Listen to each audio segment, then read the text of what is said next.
అవ్వమ్మ గురించి నేర్చుకున్నాం. రెండో భాగం అబ్రహాము శారా గురించి నేర్చుకున్నాం. మూడో భాగం దావీదు కుమారుడు ఆయన అమ్నోను గురించి తామారు గురించి నేర్చుకుంటూ మధ్యలో ఆపేశాం. ఇక్కడ విషయాన్ని అక్కడి స్టార్ట్ చేస్తున్నాను నేను. తామారు అమ్నోను అన్నా చెల్లెలు, దావీదు బిడ్డలు వీళ్ళిద్దరు. దావీదు శ్రేష్టమైన వాడే, ప్రార్థనాపరుడే, దేవునికి ఇష్టమైన వ్యక్తి. అయితే తన బిడ్డల విషయంలో అతడు ప్రేమ కలిగి ఉన్నాడు. దావీదుకి తన కుమారులంటే, కుమార్తె అంటే చాలా చాలా ఇష్టం. ఎంత ఇష్టమంటే వారు ఎన్ని పాపాలు చేసినా, ఎన్ని వక్రమాలు చేసినా ఎప్పుడు కూడా లోపల ఏడ్చుకున్నాడు కానీ తప్పు అని బిడ్డల్ని గద్దించిన వాడు కాదు. అంటే వాక్యం అంటుంది, ప్రతి తల్లి తండ్రి కూడా బిడ్డలు ప్రేమించాల్సిందే, బిడ్డలు గౌరవించాల్సిందే. కానీ సేమ్ టైం బిడ్డలు ఏం చేయాలంటే సరిచేయాలి, గద్దించాలి, బుద్ధి చెప్పాలి. వారి లోపాలు పాపాలు తల్లికి తండ్రికి తెలుస్తున్నప్పుడు గద్దించాలి, సరిచేయాలి. నీ బిడ్డల విషయంలో చాలా శ్రద్ధ వహించేవారుగా ఉండాలి. గద్దించకుండా ప్రేమిస్తే బిడ్డలు భ్రష్టులైపోతారని లేఖనాల్లో ఉంది. అదే జరిగింది. దావీదు బిడ్డల విషయంలో శ్రద్ధ వహించలేదు. వారందరూ రకరకాల పాపాల్లో పత్రమైపోయినట్లుగా లేఖనం ఉంది. ఇప్పుడు చూస్తే అమ్నోను అనేవాడు దావీదు కుమారుడే. వాడు ఆలోచన సరిగా లేదు. వాడు ఏమని రోజు ఇంటికి వస్తున్నాడో తామారు చూస్తున్నాడు. బైబిల్లోనే తామారు చాలా సౌందర్యంగా ఉంటుందని రాయబడి ఉంది. తామారు సొంత రక్తం పంచుకు పుట్టిన చెల్లెలు, సొంత సోదరి. వాడు తామారుని ప్రేమిస్తున్నాను అన్నాడు. ఎవర్రా తామారు అంటే సొంత చెల్లెలు, సహోదరి. సహోదరుడు మోజుపడ్డాడంట, సహోదరుడు ప్రేమించాడంట, సహోదరు మీద ప్రేమపడి మోజుపడి బెక్క చిక్కి మంచం ఎక్కేశాడు. వాడికి ఫ్రెండ్ ఉన్నాడు. వాడు వచ్చి అడుగుతున్నాడు, ఏంటి అమ్నోను, ఏమైందయ్యా, ఏంట్రా బయట రావట్లేదు, ఇంట్లోనే ఉంటున్నావు ఏంట్రా అంటే వాడు చెప్పాడు, నేను మా చెల్లిని మోకిస్తానురా, మా చెల్లి కావాలి నాకు, దాన్ని పాడు చేయాలి నేను అని స్నేహితుడికి చెప్పాడు. చెప్తే ఆ స్నేహితుడు ఏం చెప్పాలి, అయ్యో తప్పయ్యది, తప్పు నాయన, అలా చేయకూడదు అయ్యో, రక్తం పంచుకుని పుట్టి చెల్లయ్యో, చెల్లి నువ్వు పాడు చేయడం ఏంట్రా, బుద్ధి ఉందా నీకు అని స్నేహితుడు వాడికి బుద్ధి లేకపోయినా వీడు బుద్ధి చెప్పాలి. కానీ వాడు చెప్పాడు, ఇది ఎంత పనిరా, చిన్న సలహా చెబుతారు అలా చెయ్యి అన్నాడు. అంటే స్నేహితుడు ఏం చేస్తాడంటే దుస్తుడితో సహవాసం. ఈనాడు లోకంలో అనేక దేవరస్తులు ఉన్న స్నేహితులు అంటే దేవరస వాళ్ళు, దుస్తులు, దుస్త సాంగత్యం, మంచి నడవండి చెరిపోద్ది. వాడు మంచోడైతే స్నేహితుడు దుస్తుడైతే వాడి వల్ల మంచోడు కూడా పాడైపోతాడు. వాడు వచ్చాడు, వాడు చెప్తే ఏం చేయంటే మీ అమ్మ చెబుతావు, మీ నాన్న చెబుతావు, మీ నాన్న రాజు కదా, రాజు కొడుకు కదా, నువ్వు చేయకూడదని చెప్పాల్సింది పోయి వాడు రాగుటకులో నడిపించాడు. దుష్ట సాంగత్యం మంచి నడబండి చెరుపుతని వాక్యంలో రాయబడి ఉంది. వాడి వల్ల ఇంకా వాడు బలపడ్డాడు. ఏంటే వాడు చెప్పే సలహా అంటే, మీ నాన్నగారు వచ్చే లోపల దుప్పటి ముసుకేయ్యో, మంచం మీద పడుకో, దుప్పటి ముసుకేసుకొని పడుకో, వాడు వచ్చేసరికి మీ నాన్న వచ్చే లోపల బాగా గురగపెట్టు, ఏడుస్తూ ఉండు, ములుగుతూ ఉండు అని చెప్పాడు. దావీదు వచ్చాడు. దావీదు వచ్చే లోపల వాడు దుప్పటి ముసుగు చేసుకొని మొలుగుతూ ఉన్నాడు. ఏంటయ్యో, ఏం జరిగిందయ్యో, నీది బాధ ఏంటయ్యా అంటే, జ్వరం అయ్యో, తలనొప్పి అయ్యో, లేలేకపోతున్నాను గారు, సహాయం చేయండి, నాకయ్యో ఏదో ఆహారం కావాలి, మంచి ఆహారము పెట్టాలి, అందుకోసం నాకు ఆహారం చేసి పెట్టడానికి తామారుని పంపయ్యో, తామారు వచ్చి నాకు కొంచెం ఆహారం పెడితే లేస్తాను, బలపడతాను అని చెప్పాడు. మరి అన్నయ్యే కదా, అన్న కాబట్టి చెల్లెలు కనుక దావీదు చెప్పాడు, అలాగే రయ్య చెప్పి ఇంటికి వెళ్ళి తామారు పంపించాడు. తామారు, నువ్వు వెళ్ళమ్మా, అమ్నోను అనే నీ అన్న జ్వరంతో చాలా బాధపడుతున్నాడు, నువ్వు వెళ్ళి వాడికి అప్పాలు చేసి పెట్టమ్మా, అంటే మన భాషలో చపాతీలు చేసి పెట్టమ్మా, వాడు కోలుకునేదాకా వాడికి నీవు ఆరోగ్యం వచ్చాక అప్పలు చేసి పెట్టి పంపించాడు. వచ్చింది, అన్నితో మాట్లాడింది, ఏం కావాలంటే ఆహారం కావాలి, ఆకలి అవుతుందని చెప్పండి. అమ్మాయి లోనికి వెళ్ళి చపాతీలు చేస్తూ ఉంది. చపాతీలు చేస్తూ అప్పలు చేస్తూ ఉండగా వాడు తలుపు వేసేసాడు. తలుపు వేసేసి చెల్లిని బలవంతంగా అనుభవిస్తున్నాడు. సహోదరి అని అమంటుంది, అన్నయ్య నీ చెల్లినన్నయ్య తప్పన్నో, ఈ వంశానికి తగదన్నో, మా రాజు పిల్లవన్నయ్యో, మా రాజకుమార్తె నేను, రాజకుమారుడు, ఇది మన వంశానికి తగదన్నో తప్పన్నో, చేయకూడదన్నో తప్పన్నో అని కేకలు వేస్తూ ఉంది. అయినా సరే వాడు కామాంధుడైపోయి అన్న చెల్లెలు వరుస లేక వాడు చెల్లని సహోదరి వాడు ప్రాణేశ్వరిగా అనుభవించేశాడు. సహోదరి ఏమైపోయిందో అంటే ప్రాణేశ్వరిగా మారిపోయింది, కలత చెందింది, బలపడి వచ్చేసింది, బలపడిపోయింది. వాడు ఏం చేయాలనుకున్నాడో అది చేసేసి సహోదరి ఏమైందంటే సహోదరి ప్రాణేశ్వరిగా వాడు ఆమెను అనుభవించి జీవితాన్ని పాడు చేశాడు. ఈనాడు ప్రపంచం చల్లండి, నేను ఎరుగుతున్నాను చాలా ఊర్లో ఏం చేస్తాడో తెలుసండి, అన్నయ్య అంటాడో దాంతో విచారణ చేస్తాడు, తమ్ముడు అంటాడు ఆమెతో విచారణ చేస్తాడు, అక్క అంటాడు ఆమెతో విచారణ చేస్తాడు, వదిన అంటాడు మధ్యతో విచారణ చేస్తాడు, బాబా అంటాడు మధ్యలతో. ప్రపంచం కలిసి అయిపోయింది. వరుస మరిచారు, క్రమము లేదు, భక్తి లేదు, భయం లేదు. వరుసలో పైకి పోతూ అన్నయ్య అంటున్నావు, రాత్రి విచారణ చేస్తున్నావు, అన్నయ్య అంటున్నావు, తమ్ముడు అంటున్నావు, విచారణ చేస్తున్నావు.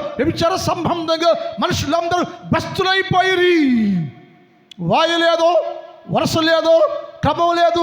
ఏం కావాలి నీకు? కామం. ఏం కావాలి నీకు? మదం. ఏం కావాలి నీకు? స్త్రీ కావాలి, పురుషుడు కావాలి, అనుభవించి జీవితాలతో ఆడుకుండా. అది వరుస అయితే ఓకే. అన్నని చెల్లెల్ని తమ్ముడు చెల్లెల్ని అన్న అక్క తమ్ముడు వరస కలిసి పాపం చేస్తే, విచారం చేస్తే, చెడగొట్టేస్తే ఎక్కడ న్యాయం? ప్రపంచ క్రైస్తవం ఇలా దిగజారిపోయింది. వరసలు లేవు, వాయులు లేవు, తెగించేసి పాపం చేస్తున్నారు. కోసేస్తాడు దేవుడు, చంపేస్తాడు దేవుడు. అందుకు ఈ మాట అబషలోము తెలిసింది. ఏ మాట? తామార్ని అమ్నోను పాడు చేశాడని. ఇప్పుడు తామారు అబషలోము ఒక తల్లి పుట్టారు, అమ్నోను తల్లి పుట్టాడు. అప్పుడు ఏమైందంటే బైబిల్ అంటే పాపము వల్ల జీవితము, పాపము వలన వచ్చు జీవితము మరణం. వాడు పాపం చేశాడు. ఎవరితో పాపం చేసేవాడు? సొంత చెల్లెలతో తెగించి పాపము చేస్తే వాడి పాపాలు అంటే అబషలోము వాడిని పట్టుకొని మొక్కలుగా నరికేశాడు. నరహత్య జరిగిపోయింది, చంపివేయబడ్డాడు, చచ్చిపోయాడు. ఎందుకయ్యా అంటే వాడి పాపం చేస్తే దేవుడు వాడిని చంపేశాడు. నువ్వు కూడా వరుస లేకుండా, వాయు లేకుండా, క్రమం లేకుండా, నిస్సారసరంగా వయస్సు ఉంది, బలం ఉంది, ఎవరు ఉంది, ఆనందం ఉంది, నాకడి విర్రబిగితే అబషలోము ఎలాగైతే అమ్నోన్ని చంపేశాడో నిన్ను కూడా చంపేస్తాడు. నిన్ను కూడా యేసు ప్రభు చంపేస్తాడు. ఎందుకు చంపేస్తాడు? దేవుడు కదా. ఎందుకు చంపుతాడంటే వరస లేక, వాయు లేక, చెల్లెలు అంట, అన్న అంట పాపం చేస్తుంటే, తెగించు పాపం చేస్తే మా దేవుడు చూస్తూ ఊరుకోడు. మా దేవుడి పేరు యేసు ప్రభు, మా దేవుడు యేసయ్య చూస్తూ ఊరుకోడు. అందుకని ఏమైందంటే సహోదరి ప్రాణేశ్వరి అయిపోయింది. ఈ బైబిల్లో చదివేప్పుడు సహోదరి పడాల్సి ఈ 3 చరిత్రలతో చదివిందని సంబంధం ఏమీ లేదు. ఈ 3 చరిత్రలు వేరు. బైబిల్ ఏం చదివినప్పుడు సహోదరి ప్రాణేశ్వరి. ఇప్పుడు సహోదరి ఎలా వచ్చిందయ్యా? బైబిల్ రాశాడు ఆయన సహోదరి ప్రాణేశ్వరి. ఇప్పుడు సంఘము ఏ స్థాయిలో ఉంది? సంఘం ఎక్కడంటే సహోదరి అంతస్తులో ఉంది. ఈ సహోదరి అంతస్తులో నుంచి నీవు ప్రాణేశ్వరి అని అంతస్తుకి వెళ్ళాలంటే ఇది 7 అంతస్తుల మేడ. ఒక్కొక్క మేడ ఎక్కుండి వెళ్ళాలి. సహోదర అంతస్తులో నుంచి ప్రాణేశ్వరి కావాలంటే అది 7 అంతస్తుల భవనం, 7 అంతస్తుల మేడ. అది ఒక్కొక్క భవనంలో ఒక్కొక్క మేడ దిక్కుంటూ 7వ అంతస్తుకి వెళ్తే అక్కడ ప్రాణేశ్వరిగా మార్చబడతావు. ప్రస్తుతానికి సంఘం ఏ స్థాయిలో ఉందో అంటే సహోదరి అంతస్తులో ఉంది. అసలు సహోదరి ఎలా అయిందయ్యో? సహోదరి ఎక్కడ వచ్చింది? ఆదాములో నుంచి వచ్చింది. ఆదాము ప్రక్కటెముక తీస్తే ఆదాము ప్రక్కటెముకలో నుంచి అవ్వమ్మ వచ్చింది. ఇప్పుడు యేసు ప్రభు కనబడి ఆదాము అనబడే యేసుక్రీస్తు ప్రభులు వారిలో నుంచి, యేసుక్రీస్తు వారి ప్రక్కటెముకలో నుంచి, ప్రక్కలో నుంచి గాయము చేస్తే రక్తం కారితే, ప్రక్కలో నుంచి గాయం చేయబడి రక్తము కారితే ఈ రక్తములో నుంచి సంఘం వచ్చింది. రక్తంలో కడగబడిందే సంఘం. యేసుక్రీస్తు ప్రక్కలో నుంచి ఎవరొచ్చిందే పావురం. యేసుక్రీస్తు ప్రభులు వారు శిలువ పైన రక్తాన్ని పరీక్షించాడు, రక్తం కాల్చాడు. ఎక్కడి రక్తం అంటే యేసయ్య గాయము చేయబడ్డాడు, యేసయ్య గాయము పొందాడు. ఎక్కడ గాయం అంటే ప్రక్కలో గాయము చేస్తే ప్రక్కలోంచి రక్తము కారితే రక్తంలో కడగబడిందే, రక్తంలో కడగబడిందే సంఘం. ఆ సంఘం అంటే స్త్రీలు ఉంటారు, పురుషులు ఉంటారు, ఎవరు ఉంటారు, అందరూ ఉంటారు. అందరి కలయికే సంఘం. ఈ సంఘం ఎలా వచ్చిందంటే ఈ సహోదరి ఎలా అయ్యారంటే ఒకటేమో యేసుక్రీస్తు ప్రభుల వారి ప్రక్కటెముకలో నుంచి వచ్చిందాన్నే సహోదరి అన్నాడు. ఎలా వచ్చిందంటే ఆమె రక్తము గార్చాడు, ఆయన రక్తంలో కడగబడింది. మనం శుక్రవారం నేర్చుకున్నాం. ఒకడు చచ్చిపోకుండా యుగ యుగాలు బతికే ఉండాలి. యేసుక్రీస్తు ప్రభుకి శాశ్వతంగా నువ్వు భారీగా ఉండాలంటే నువ్వేం చేయాలంటే, నువ్వు చావకుండా ఉండాలంటే నువ్వేం చేయాలంటే ఏం చేయాలంట? కడగబడాలి. యేసయ్య అన్నాడు నువ్వు చావకుండా ఉండాలంటే, బతికే ఉండాలంటే, పెళ్ళికి వరుస అంటే సహోదరి అంతస్తులకు రావాలంటే ఇక్కడ ఏం చేయాలంటే సహోదరి అంతస్తులో ఉండాలి. సహోదరి అంతస్తులోకి నువ్వు రావాలంటే నువ్వేం చేయబడాలంటే కడగబడాలి. కడగబడాలి, వాక్యంలో కడగబడాలి, నీళ్ళల్లో కడగబడాలి, రక్తంలో కడగబడాలి. వాక్యంలో కడగబడాలి, నీళ్ళల్లో కడగబడాలి, రక్తంలో కడగబడాలి. ఏ మనిషి అయితే ఈ మూటిలో కడగబడతాడో, కడగబడిన వాడు సహోదరి అంతస్తులోకి చేర్చబడతాడు. కడగబడ్డవాడు అన్ని మర్చిపోతాడు. కడగబడ్డవాడు పరిపూర్ణ పరిశుద్ధిగా చేయబడతాడు. కడగబడ్డమంటే లోపల ఇంటర్నల్ ఎక్స్టర్నల్ లైఫ్ పంప్ కడగబడాలి. జీవితంలో కడగబడకుండా నాకు ఎవరో పాట పాడారు, ఉండాలేనయ్యా నేను ఉండాలేనయ్యా అని. ఎవరు పాడారు? ఆ పాట నుంచి మళ్ళీ పాడారా? గుళ్ళో ఉండలేరా? కడుక్కోని చేత కాదు, ఏమీ కడగరు. బతుకంత పాపమే, రోత జీవితమే. నీ బతుకులు చచ్చిపోతావు వేసే కోసం.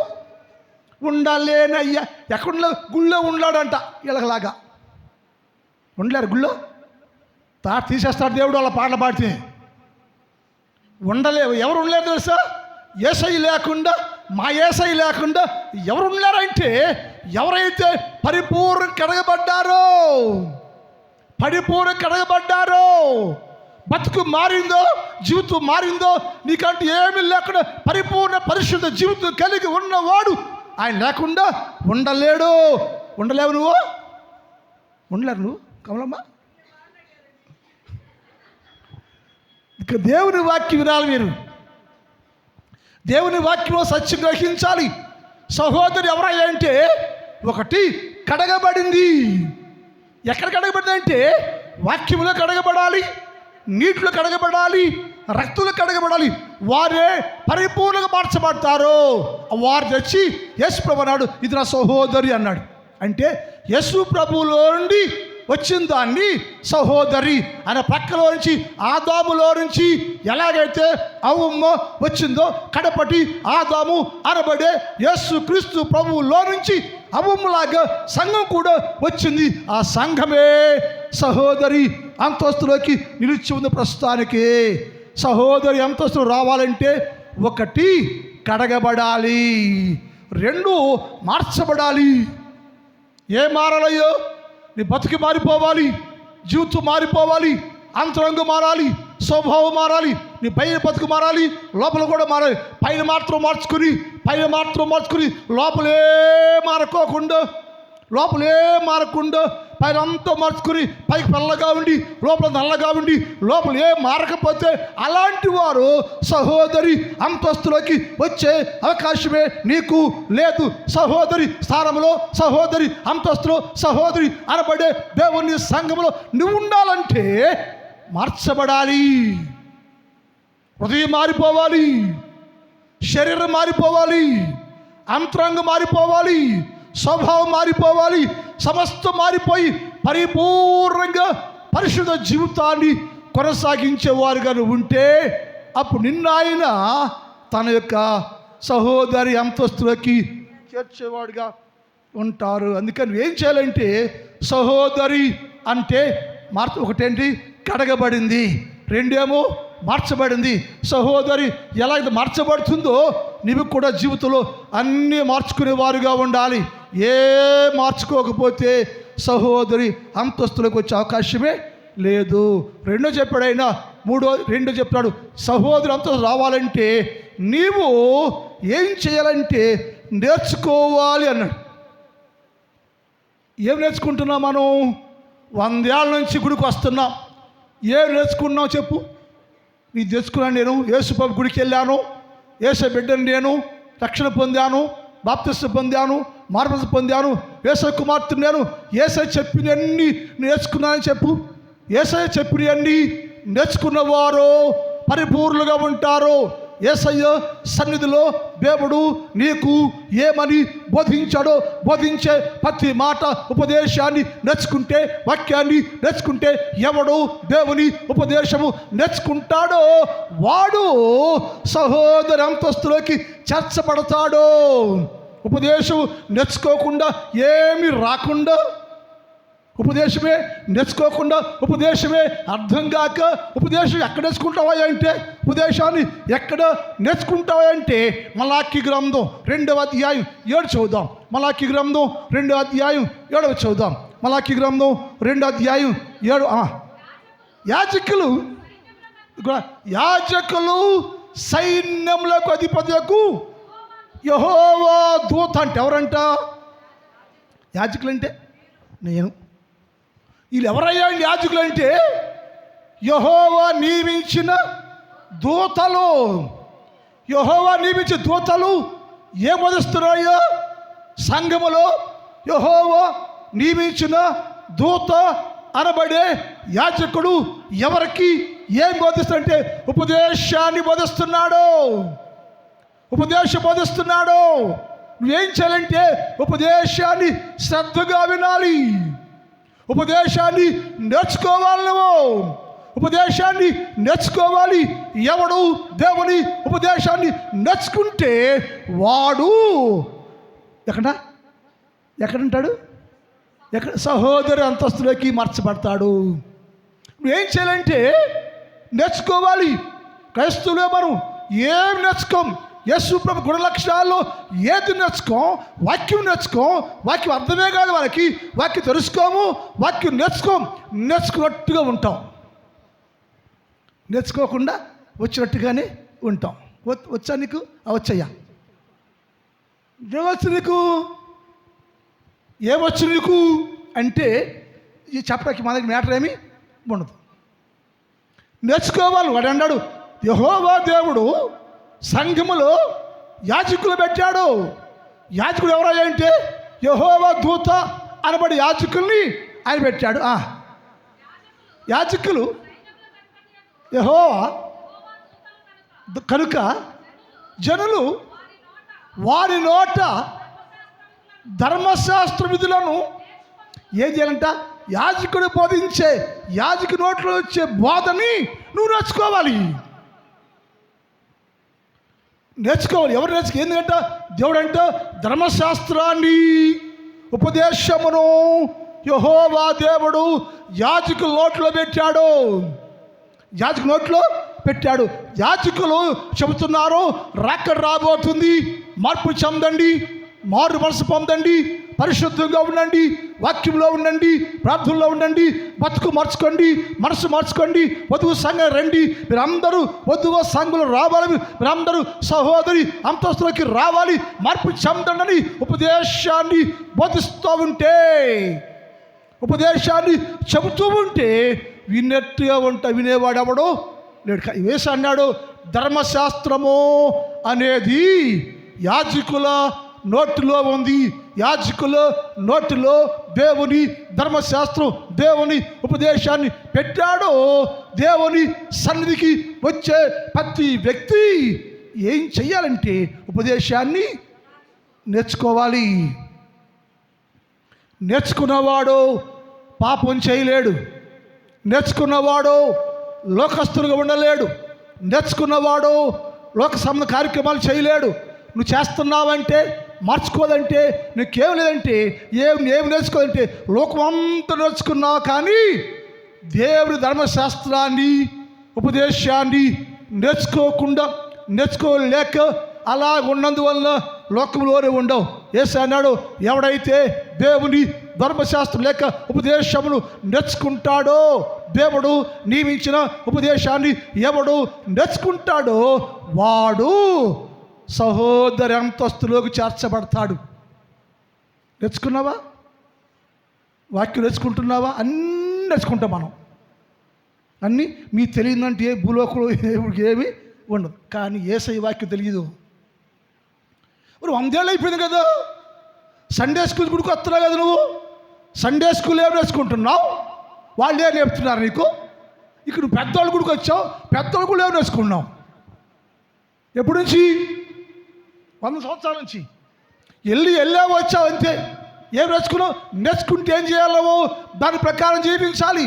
నేర్చుకున్నవాడు వాక్యము ఏది బోధిస్తే, వాక్యము ఏది చెబితే దాన్ని తప్పకుండా నీవు నేర్చుకుని దాని ప్రకారం జీవించాలి.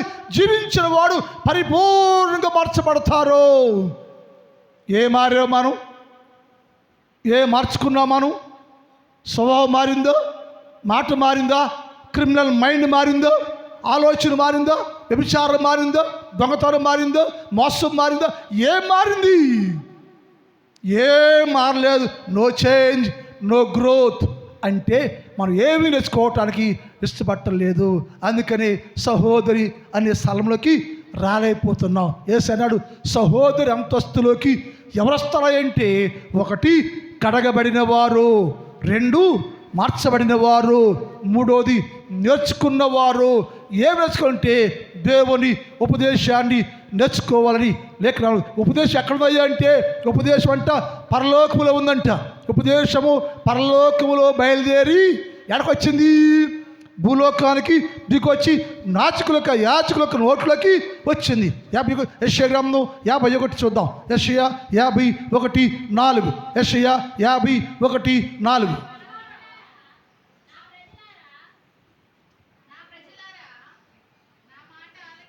నా ప్రజలారా నా మాట ఆలకించండి, నా జనులారా నా మాటకు చెవియొగ్గండి. ఉపదేశము అంటే ఎక్కడి నుంచి? ఆయన ఎక్కడున్నాడు? పైన. పరలోకములో ఉపదేశం అనేది నా యొద్ద నుండి బయలుదేరింది. ఎందుకయ్యా ఉపదేశము అక్కడ బయలుదేరంటే, మనుషుడు భూలోకంలో ఉన్నాడు, మనుషులు పాపంలో ఉన్నాడు, మనుషుడు పతనావస్థలో ఉన్నాడు. వాడికి ఏం కావాలంటే, వాడు నిత్యము జీవించే ఉండాలి, బతికే ఉండాలంటే వాడికి ఏం కావాలంటే ఉపదేశము కావాలి. అందుకని వాడిని బతికించి, అంటే మనిషిని, మానవుణ్ణి బతికించి ఆయన సహోదరి అంతస్తులోకి, సహోదరి అనబడే సంఘంలోకి చేర్చడానికి పరలోకములో ఉన్నటువంటి ఉపదేశం అనే అది బయలుదేరి దేవుని సేవకుడు, దేవుని యాజకులు నోట అది వచ్చింది. ఎలా వచ్చిందయ్యో? ద్వితీయోపదేశకాండం 32:1-2 వచ్చిన చూద్దాం. ఆకాశ మండలము చెవియొగ్గుము, నేను మాట్లాడుతున్నాను. భూమండలము నా నోటి మాట విను. ఆకాశమాన విను, భూమండలమా విను, భూమి మీద నివసిస్తున్న మనుషులారా వినండి. 3 విషయాలు. ఆకాశమా విను, భూమండలమా విను, భూమి మీద నివాసం ఉండి నివసిస్తున్న మనుషులారా, మానవులారా, మీరందరూ నా నోటి మాట వినండి. నా నోటి మాట వినండి. నా ఉపదేశము వానవలే రోజు కురుస్తుందయ్యా. నా వాక్యము మంచు వలె కురుస్తుందయ్యా. రోజు నీ మీద, నీ ఇంటి మీద, నీ ఒంటి మీద రోజు ఉపదేశము వానలాగా కురుస్తూనే ఉంది. నీ మీద కురుస్తూనే ఉంది, హృదయం మీద కురుస్తుంది, శరీరం మీద కురుస్తుంది. కానీ అది తుడిచేస్తున్నావే కానీ నువ్వు దాన్ని స్వీకరించటం లేదు. యేసయ్య అన్నాడు, ఉపదేశము వానవలే మంచు వలె కురుస్తుంది. ఉపదేశాన్ని ఏం చేయాలంటే స్వీకరించాలి, తీసుకోవాలి, నేర్చుకోవాలి, తినాలి, భుజించాలి. అప్పుడు నీవు మార్పు చెందితే నిన్ను సహోదరి అంతస్తులోకి నా యేసయ్య చేర్చునుగాక అని యేసయ్య అన్నాడు. ఇదిగో నేను మంచులాగా వస్తున్నాను, వాక్యంలాగా వచ్చాను. ఎందుకంటే నా ఉపదేశము మీతో మాట్లాడి మీ జీవితాన్ని మార్చి, శ్రమ లేని జీవితాన్ని మార్చి, పాపంలో బందీలుగా ఉన్న నీ జీవితాల్లో ఉన్న లోటాన్ని తీసివేసి నిన్ను పరిపూర్ణమైన విశ్వాసిగా, పరిపూర్ణమైన దేవుని సంఘంగా నేను చేయటానికి నా ఉపదేశము బయలుదేరి నీ ఎదుకు వచ్చింది. ఎలా అంటే వానలాగా వచ్చింది, వర్షంలాగా వచ్చింది, మంచులాగా వచ్చి ప్రతిరోజు నిన్ను తడుపుతానే ఉంది.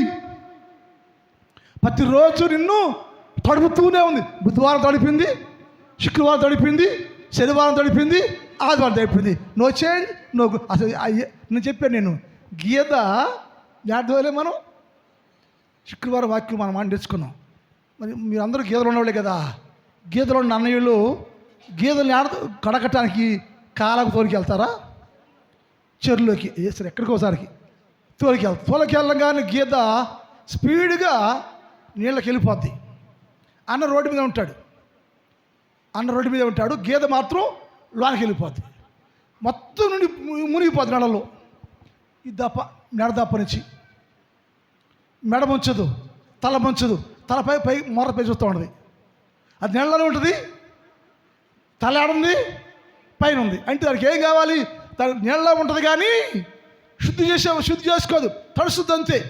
తడుస్తుంది, ఏ మురికి పోదు, మాలిన్యం పోదు, ఏమి కడగబడదు. తల ఉంది, బయటకు ఉంది, తల ముంచుద్దా? ఎందుకని? దానికి ఏం కావాలి? లోపల నీళ్ళలో ఉంటుంది కానీ, నీళ్ళలో ఉంటుంది కానీ తలంతా, ముఖమంతా లోకంలో చూస్తూ ఉంటుంది. గేదెలు తెలుసు అన్నాళ్ళకి మనం చెప్పవసరంలా. అంటే ఈనాడు క్రైస్తవులు కూడా నీటిలోనే ఉంటున్నారు. ఏ నీరయ్యా? వాక్యం వినబడే నీళ్ళలోనే నిండా మునిగిపోతున్నారు, తల ముంచరు. ఎందుకని? తలతోనేమో లోకాన్ని పాపాన్ని చూడగల వాటిని చూస్తూనే ఎంజాయ్ చేస్తూ ఉంటావు. బాడీ మాత్రం నీళ్ళలో ఉంది. అలా గీత ఒడ్డుకొచ్చేసింది. ఎలా దిగిందో మళ్ళీ పోయిందా?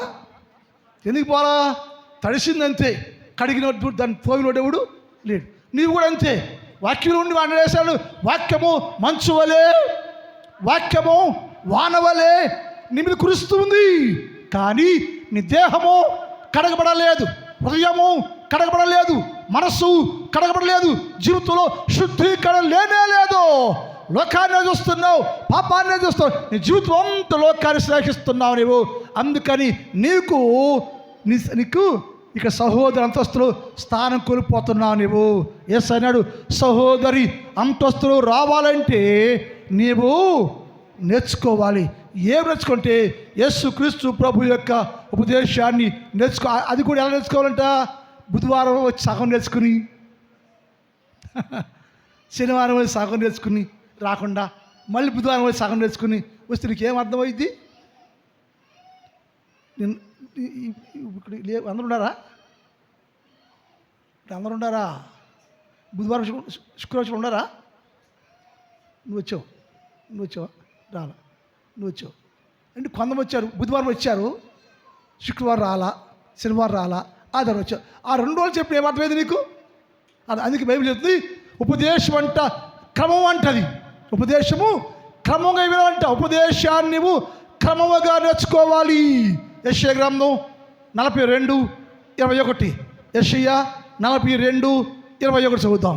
యెషయా యెహోవా తన నీతిని బట్టి సంతోషము గలవాడై ఏంటంటది ఉపదేశ క్రమం ఒకటి ఏంటంట ఉపదేశ క్రమం. ఉపదేశకు ఏముందంట? క్రమం. అంటే బోధించేవాడు క్రమంగా బోధించాలి, వినేవాడు క్రమముగా ఉపదేశాన్ని వినాలి. అప్పుడప్పుడు వచ్చి ఆదివారం వచ్చే ఇంటే ఏమొచ్చింది, ఉపవాస పదలకు వచ్చి ఒకరోజు వచ్చి 2 రోజులు రాకోకుండా అట్టయితే ఏమి నేర్చుకోలేదు. మనము రోజు అయ్యా మారన్నమ్మా అంటాడు అనుకున్న అర్థం ఏంటి? ఉపదేశం పట్ల నీకేం లేదంట, క్రమము లేదు. ఉపదేశము మంచు వల్ల వచ్చింది, ఉపదేశము వాళ్ళలాగా వచ్చింది, నీ మీద కురుస్తూనే ఉంది. ఆ కురిసే వర్షాన్ని క్రమముగా నీవు చేర్చుకోవాలి. మోషే నేను మన్నా కురిపిస్తున్నానయ్యా అన్నాడు దేవుడు. మోషే నేను మన్నాని కురిపిస్తున్నా. రోజు ఉదయం నుంచి సోమవారం నుంచి శనివారం దాకా, శుక్రవారం దాకా క్రమం తప్పకుండా కూర్చుకోవాలి మీరు చెప్పాడు. ఎందుకని? అలా కూర్చుకోకపోతే ఆహారం నీకు నిలవా. ఆదివారానికి ఆహారం ఉండదు, శనివారానికి ఆహారం ఉండదు. అందుకని రోజు ఉదయాన్నే 6 గంటలకి ఆకాశంలో నుంచి కురుస్తున్న మన్నాని క్రమంగానే కూర్చుకోవాలి. నీకోసం ఆహారాన్ని నేను సమకూరుస్తున్నా, నీకోసం ఆహారాన్ని కురిపిస్తున్నా. నువ్వేం చేయాలంటే క్రమముగా ఆహారాన్ని కూర్చుకొని ఇంటిలో దాచుకుని దాన్ని భుజిస్తూ ఉండాలేమో. రేపు కూర్చుకుందాంలే, ఎల్లుండి కూర్చుకుందాంలే, ఇప్పుడు తొందర ఏముందిలే, చాలా వయసు ఉంది కదా, ఎవరం ఉంది కదా, బలం ఉంది కదా, ఎంజాయ్ చేయాలి కదా, ఎంజాయ్ అంత అయిపోయినాక వెళ్దాంలే అప్పుడు కూర్చుకుందంటే అప్పుడు కురిపించేవాడే నీకు లేడు. అప్పుడు వచ్చి ఆహారం కావాలయ్యో, వాక్యం కావాలయ్యో, మంచులో రాయ్యో, వాళ్ళ రాయి అని ఎన్ని రోజులు నువ్వు ఏడ్చినా సరే నీకు ఆహారము దొరకక ఆకలి కొని అలమనిచ్చేవారుగా ఉంటావు. అప్పుడు ఏ స్థలం ఏ దైవంలో స్థానం నీకు ఉండదు. అందుకని ఏం చెప్పాడు? మీరు సహోదరి అంతస్తులకు రావాలి. ఎవరు వస్తారంటే 1 కడగబడినవారు, 2 మార్చబడ్డవారు, 3 నేర్చుకున్నవారు. ఏమి నేర్చుకోవాలంటే యేసుక్రీస్తు ప్రభుల వారు చెప్పే ఉపదేశాన్ని తూచా తప్పకుండా క్రమముగా ప్రతిరోజు నీవు నేర్చుకుంటేనే. బైబిల్ ఇంట్లో చదువుకోవటం వేరు, గుళ్ళో నేర్చుకోవటం వేరు. బైబిల్ ఇంట్లో చదువుకోవటం వేరు, గుళ్ళో నేర్చుకోవటం వేరు. ఇదే మాట చదువు ఇంట్లో ఏం చదువుతారు? బైబిల్ ఇంటి కాడకు వచ్చి ఈ మాట ఏం చదువుకుంటే ఈ మాట ఇంటికి చదువుకుంటే ఏ మాట? ఉపదేశము క్రమముగా చదువుకోవాలని నేర్చుకుంటాం, మూసేస్తాం. కానీ దీనిలో మర్మం ఉంది. ఇక్కడ మర్మాన్ని బయలుపరిచే స్థలం ఏదంటే, మర్మాన్ని బయలుపరిచే స్థలం ఏదంటే దేవుని సన్నిధి. ఇక్కడికి వస్తే ఉపదేశాన్ని క్రమంగా నేర్చుకుంటారు. అందుకని నీవు సహోదరి అంతస్తులోకి రావాలంటే క్రమముగా వచ్చి నేర్చుకోవాలి. నేర్చుకుంటే క్రమంగా వచ్చి నేర్చుకుంటే ఏమైందంటే 119వ కీర్తన 104వ వచనం, 119వ కీర్తన 4 చదవమ్మా. నీ ఉపదేశము వలన ఏమిటంట? ఉపదేశం అనేది క్రమము తప్పకుండా, ఉపదేశం అనేది క్రమము తప్పకుండా ప్రతిరోజు ఉపదేశాన్ని నేర్చుకుంటా ఉంటే, ఉపదేశాన్ని వింటా ఉంటే, ఉపదేశాన్ని నేర్చుకుంటుంటే నాకు వివేకము జ్ఞానము కలిగెను, తెలివి కలిగెను, వివేకము కలిగెను. అది నన్ను మార్చను, నా మనస్సులో మార్చను, తెలివి కలిగెను. ఆ వివేకము వచ్చే ఆ వాక్యము నన్ను మార్చింది, నన్ను మనిషిని మార్చింది, నా మనస్సు మార్చింది. నేను పరిపూర్ణ పరిశుద్ధుడిగా చేయబడ్డానయ్యా. అందుకని ఉపదేశాన్ని క్రమంగా నేర్చుకుంటే నాకు తెలివి వచ్చింది, జ్ఞానం వచ్చింది, వివేకం వచ్చింది. నేర్చుకున్నాక ఏంటి నాకు లాభం అయ్యా? ఇంత కష్టపడి రోజు వచ్చి నేర్చుకోవడం వల్ల ఏంటి లాభం అంటే, ఎవరైతే ఉపదేశం నేర్చుకుంటారో వారిని ఆయన సంఘములో చేర్చుకొనును. ఆయన సహోదరి అంతస్తులోకి చేర్చుకొను. ఆయన సంఘములోకి ఆయన చేర్చుకొని, ఎవరిని? ఉపదేశము నేర్చుకున్న వారిని ఆయన సంఘములోకి, అనగా సహోదరి అంతస్తులోకి ఆయన నిన్ను చేర్చుకుంటాడు. నీకేమి రాకపోతే ఏం చేసుకుంటాం? తీసుకెళ్ళి చేసుకోండి. నీకు పాట రాక, మాట రాక, ప్రార్థన రాక, ఏమి లేక లోకం అంతా వచ్చింటే నాకేం లాభం? నాకేం కావాలంటే నీకు వాక్యం రావటం కావాలి, వాక్యం నేర్చుకోవాలి. అననగ్గా మాట్లాడు, లోకం మాటలు మాట్లాడి కొంపలు ముంచేస్తున్నారు మీరు. కొంపల్ని లోక మాటలు కోసుకుంటారు, తొల కోసుకుంటారు. మీరు బాగుపడరు, ఇంకోళ్ళు బాగుపడరు. మీరు ఆల్రెడీ చెడిపోయారు. మీరు ఇంకోళ్ళకి చెడగొట్టేస్తారు. మీరు అది క్రమమే కాదు. ఏం చేయాలంటే ఉపదేశం నేర్చుకుంటే నీకు జ్ఞానం వచ్చింది. ఇంక రోజు నువ్వు దేవుని సన్ని రాలేకపోతుంటే నీకేం లేదు, జ్ఞానం లేదు, తెలుగు లేదు. ఉంది జ్ఞానం. ఏ జ్ఞానం ఉంది? కొంపల ముంచే జ్ఞానం ఉంది, లోక సంబంధ జ్ఞానం ఉంది, కానీ పరల సంబంధ జ్ఞానం నీకు లేదు. అందుకని యేసు అన్నాడు, జ్ఞానం కావాలంటే దాన్ని నేర్చుకుంటే ఏంటి లాభం అంటే, ఒక మార్చి వాక్య టైం అయిపోయింది. నేర్చుకుంటే ఏంటి లాభం అంటే, అపోస్తల కార్యాలు 2:41 చూద్దాం. అపోస్తల కార్యాలు 2:41. కాబట్టి ఎవరైతే ఉపదేశము విని నేర్చుకుని గమనించాలి. ఉపదేశము విని నేర్చుకుని అంగీకరించాలట. ఉపదేశము విని నేర్చుకుని అంగీకరించాలి. మళ్ళీ చెబుతున్నా, ఉపదేశము విని నేర్చుకుని అంగీకరించాలి. ఎప్పుడైతే ఉపదేశాన్ని అంగీకరిస్తావో, ఉపదేశమును నేర్చుకుని అంగీకరించావంటే నీ స్థలం మారిద్ది, నీ స్థలము మారిద్ది, నీ స్థానం మారిద్ది, నీ విలువ పెరిగిద్ది. ఆ వాక్యం చేయమా? కాబట్టి అతని వాక్యం అంగీకరించిన వారు ఆ దినమందు ఇంచుమించు 3,000 మంది సంఘములో చేర్చబడి. అంతమంది లేరు. 3,000 మంది లేరు. ఎప్పుడైతే వాక్యం నేర్చుకున్నారో, విన్నారో, అంగీకరించారో వారు ఒకే రోజు సంఘముగా చేర్చబడిరి. సంఘములో చేర్చబడిరి. అది సహోదరి కడగబడింది, మార్చబడింది, నేర్చుకుంది, చేర్చబడింది. ఎక్కడ అంటే సంఘములో. సంఘం చేర్చబడింది. అందులో సంఘము లేదు. ఇద్దరు ఎక్కడ వాక్యం ఉంది, ఎక్కడ నా నామంలో 2-3 కూర్చుంటే అది సంఘం. ఈ సంఘంలో ఎవరుంటాము? అన్నోళ్ళు ఉండారు, తమ్ముళ్ళు ఉండారు, అక్కలు ఉండారు, చెల్లెళ్ళు, అందరూ ఉండారు. అందరూ కలిస్తేనే దీన్ని సంఘము, సహోదరి అంతస్తులోకి మార్చబడింది. కారణం ఏంటంటే ఇక్కడ ఏముందంట దేవుని వాక్యాన్ని విని నేర్చుకుని అంగీకరించిన వారు సంఘంగా ఒకే రోజు 3,000 మంది చేర్చబడితే, ఇప్పుడు సంఘము ఏ స్థాయిలో అంటే ఈ 3,000 మంది 6,000 అయ్యారు, 6,000 మంది కోట్ల మంది అయ్యారు. ఈ కోట్ల మంది స్థానం ఎక్కడంటే సహోదరి అంతస్తులో ఉండి బలపడుతున్నారు. సహోదరి అంతస్తులో ఉండి బలపడుతున్నారు. వాక్యంలో, ప్రార్థనలో, ఆత్మలో బలపడి దేవుని కుమార్తెలుగా వర్ధులుచు ఉండను. ఎప్పుడు దాకా? ప్రాణేశ్వరిగా నువ్వు మారిందాకా ఇక్కడే ఉండాలి. ఎక్కడాలి? సహోదరి అంతస్తు అనబడే దేవుని సంఘంలో నీవుంటే అక్కడ నీకు స్థలం మారింది. అదే 47 వచ్చేద్దామా? 47 వచ్చింది కూడా. నిష్కపటమైన హృదయముతోను ఎలాంట ఆనందముతోను, నిష్కపటమైన హృదయముతోను, ఆహారము ఏంటంటే ఏ ఆహారము? జీవాహారము పుచ్చుకొని చుండ్రి మరియు ప్రభువులో రక్షించబడిన వారు అందరూ అనుదినము వారిలో సంఘములో చేర్చబడుచుండరి.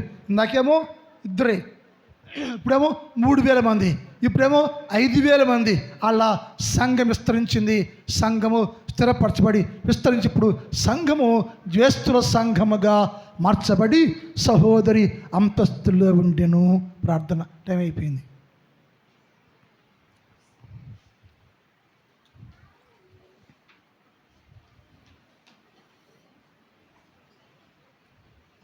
మిగిలిన భాగాన్ని వచ్చే ఆదివారం ధ్యానం చేద్దాం. మోకరించండి. మోకలై పిల్లలది దారులు పిల్లలది మోకరించండి. మోకలై అమ్మ పక్క కొంచెం పక్క ఉండు. మోకరించు. మోకలై ప్రార్థన చేసుకోండి. ప్రార్థన చేయమ్మ. ప్రార్థన తమ్ముడు అన్న ప్రార్థన చేసుకోండి. ఈరోజు వాక్యం నీకు అర్థమైతే నీ స్థానం ఎక్కడా? సహోదరి అంతస్తులకు మార్చబడ్డావా? ఇంకా లోకంలోనే ఉండావా? ఉంటే ఇప్పుడు ఏం చేయాలంటే ప్రార్థించి, యేసయ్యా నన్నయ్యా లోకమైన అంతస్తులో నుంచి సహోదరి అంతస్తులు మార్చయ్యా, నా హృదయం మార్చయ్యో, వాక్యం నేర్పించయ్యో, నీ సంఘంలో చేర్చయ్యా. నీ సంఘంలో నేను చేర్చబడితే నీ దాసుని పెళ్ళి కుమార్తె వరుసలో వస్తానయ్యా. నేను దయచేసి ఈ మధ్యాహ్న కాలంలో నాతో మాట్లాడయ్యో, సరిచేయ్యో, నాలో ఉన్న పాపానికి సరిచేయి, లోపాలు సరిచేయి. నీ కుమార్తెగా నీ బిడ్డకు ఉండాలి ప్రభు అని ప్రార్థన చేయండి. ప్రార్థన చేయమ్మా. తల్లి ప్రార్థన చేయి. అక్క ప్రార్థన చేసుకోండి. మౌనంగా ఉండదమ్మా, మౌనంగా ఉండొద్దు. ప్రార్థన చేసుకో. నోరు తెరు, నోరు బెదుపు. నేను చూస్తున్నా, కళ్ళు తెరిచి ఉన్నాను, నేను చూస్తున్నాను మిమ్మల్ని, నీ నోరు చూస్తున్నా నేను. నిజంగా ప్రార్థన చేయమ్మా, నిజంగా ప్రార్థన చేయి. ఒక్క నిమిషం యేసయ్యతో మాట్లాడుకో. ఒక్క నిమిషం యేసయ్యతో మాట్లాడు. దేవా క్షమించయ్యా, మన్నించయ్యా, సరిచేయ్యా, నన్ను మార్చయ్యా, నా జీవితాన్ని మార్చయ్యా, నా బతుకు మార్చయ్యా, నా స్థితి మార్చయ్యా అని ప్రార్థన చేయి. ప్రార్థన చేసుకో. ప్రార్థన చేయమ్మా.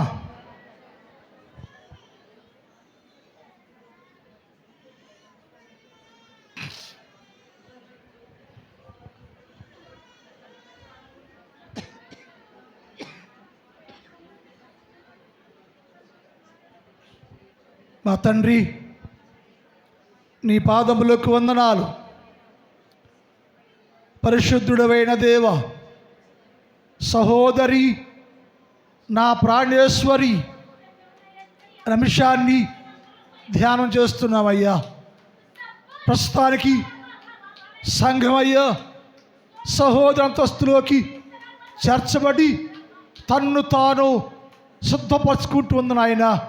అది మేము గ్రహించుకొని మేమందరూ ప్రభు అంతస్తులోకి మార్చబడేవారుగా సహాయం చేయండి.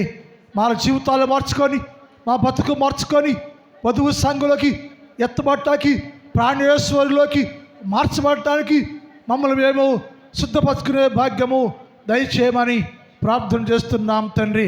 ఈ మధ్యాహ్న కాలంలో ఈ స్థలంలో మోకరించిన ప్రతి బిడ్డను మీరు దీవించండి, ఆశీర్వదించండి, బలపరచండి. చిన్నవారు, పెద్దవారు, స్త్రీలు, పురుషులు, యవనస్తులు, వృద్ధులు అనేక మంది బిడ్డలు ఈ స్థలం ఉన్నారు తండ్రి. ప్రతి బిడ్డను మీరు దీవించండి, ఆశీర్వదించండి, సహాయం చేయి. నా సంఘాన్ని దీవించయ్యా, నా సంఘాన్ని కాపాడయ్యా. నా సంఘంలో ప్రతి కుటుంబాన్ని మీరు దీవించండి, బలపరచండి. ప్రతి వారిని నీక వధువు సంఘంలోకి మార్చబడటానికి ఎవరికి వారు సిద్ధపడే భాగ్యము దయచేయండి. దీవించి పంపించమని యేసు వారి పరిశుద్ధ నామములు ప్రార్థిస్తున్నాం తండ్రి. ఆమేన్.